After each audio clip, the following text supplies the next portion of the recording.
Want to have your clip featured in the Skyrim Clip of the Week? Simply record the clip on your Xbox and then send it to me via message. My gamertag is IRYENI, that's IRYENI, and you can message it to me over Xbox and I'll be able to view it. I look forward to seeing the clips that you guys send me. Now moving on to the video.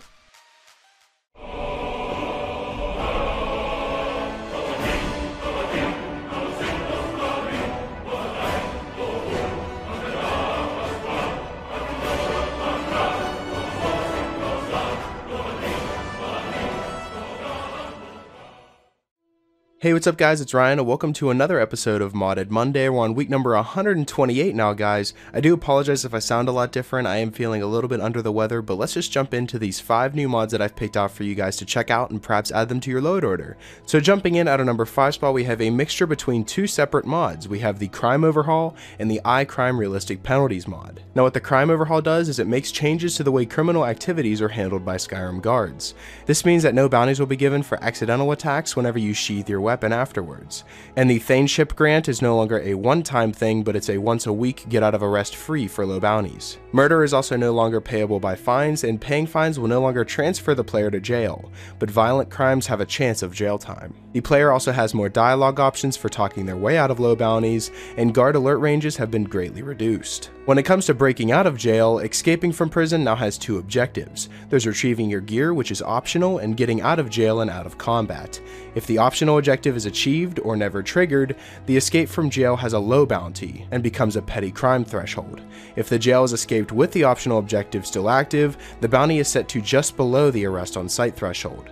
In order to complete the final objective, you must be outdoors and not in combat, which means you must either sneak out, win the battle, or run far enough away to escape being chased. Now escaping from the primary jail cell, which normally triggers the optional goal without the optional goal already being achieved, will put the guards on total alert, and you will be either attacked or re-arrested on sight.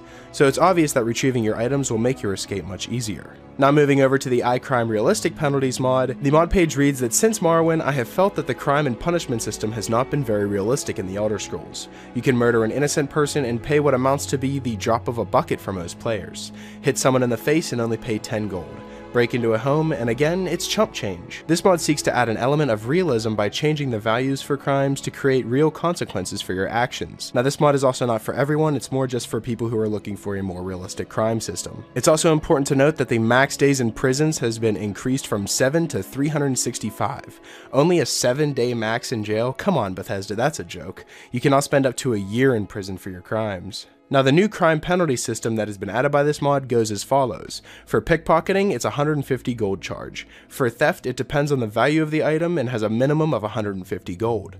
Breaking and entering and trespassing is 500 gold. And a simple assault, just as much as attacking someone, is 750 gold.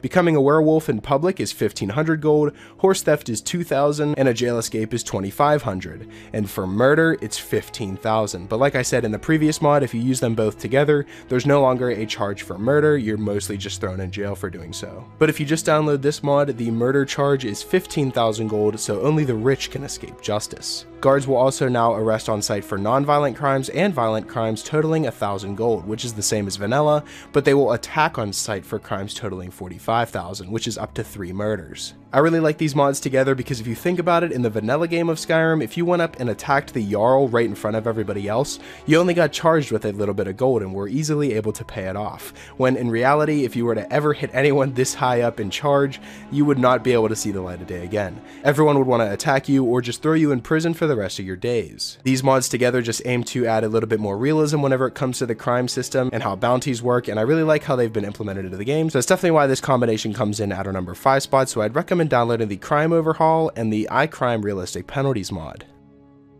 Coming in at our number 4 spot, we have the Billyro's Ultimate Weapons Collection mod. Now in last week's episode, I did cover a mod that also had Billyro's weapons in it, but this one covers a total of 32 weapons. Now there's a long list of weapons included, and along with these is there's a duplicate of each weapon to have a one-handed and a two-handed variant, which I think is brilliant. You know, if you're a two-handed player or a one-handed player and you stumble across a sword of the opposite skill tree, then you may not want to use it, but this mod allows you to actually change it so that you can change it from a one-handed to two-handed or a two-handed two-handed to one-handed. The weapons included are weapons like the Regent's Sword, the Stormcloud Sword, the Imperial Captain's Sword, a Visk Sword, a Soleil's Sword, the Assassin's Dagger, a Knightly Mace, a Big Greatsword, an Imperial Broad Dagger, the Dark Ethereum Longsword, the Fenrir Blades, which come with a dagger, a short sword, a longsword, and a greatsword, and more weapons that have been added with this mod. As you can see, I'm going to be showcasing a lot of the weapons that are included with this mod, and I love mods that just add weapons into the game seamlessly. Skyrim is a game that if you've played it for a while, you know all the weapons off by heart, and you realize that there isn't that many weapons in the vanilla game.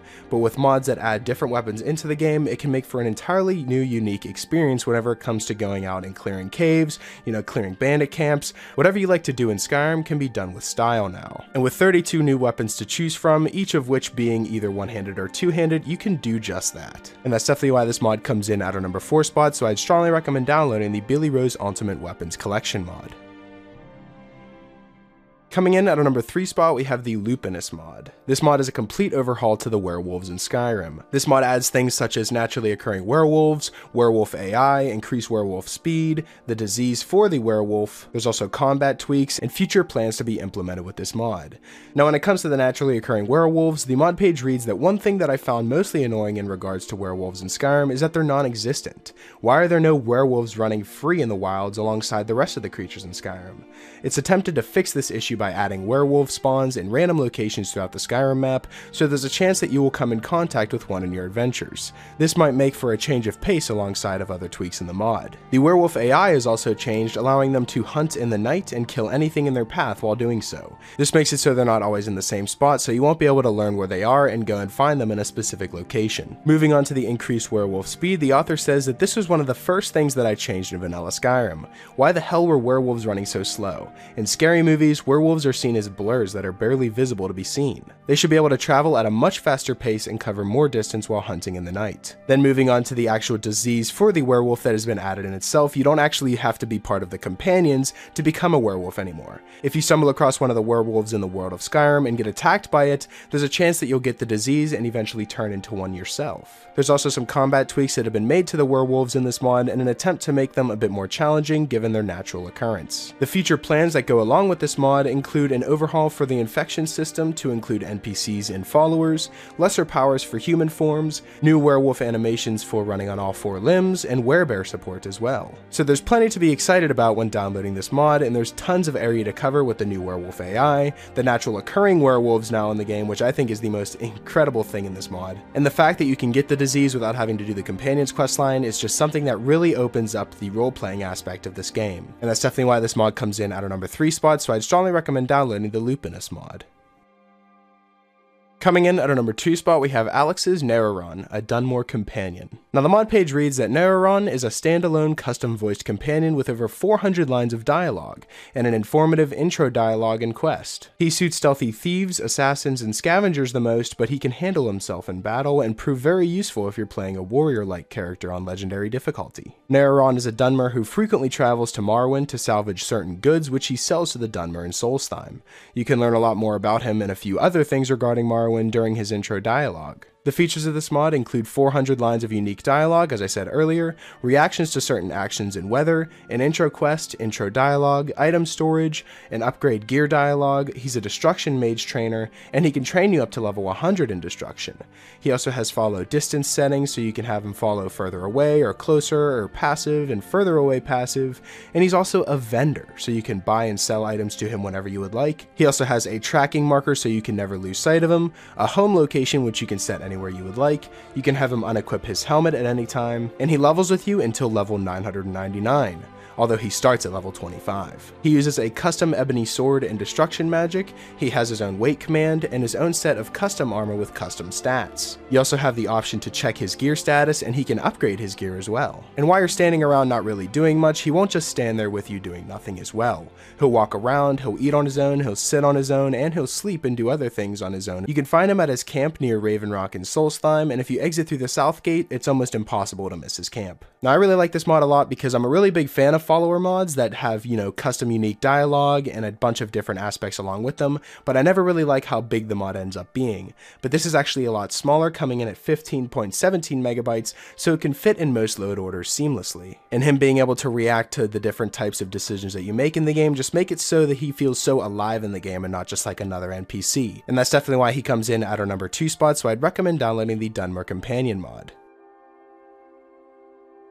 Coming in at our number 1 spot, we have the Whiterun expansion Redone. This mod adds a lot of buildings, shops, homes, and NPCs outside of Whiterun on the side where the river is, and there's also a second entrance to enter the walled city as well. Now everyone knows Whiterun as the most popular city in the game and the one that you spend the most time at in the beginning of the game, so why not add a big expansion to make the city even greater? I'm going to be giving you guys a full tour of everything this mod has to offer, so let's begin.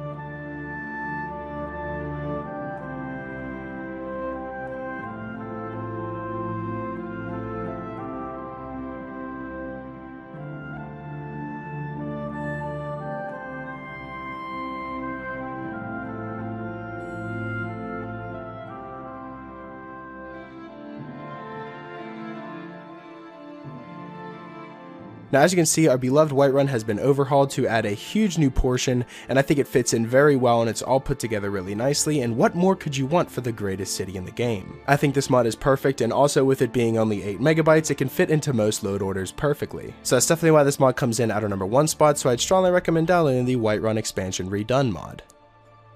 So that's pretty much it for this week's episode of the top 5 Skyrim mods of the week. Hopefully you guys did enjoy, and if you did, I'd appreciate it if you left a like and subscribe if you're new. It really helps me out a lot.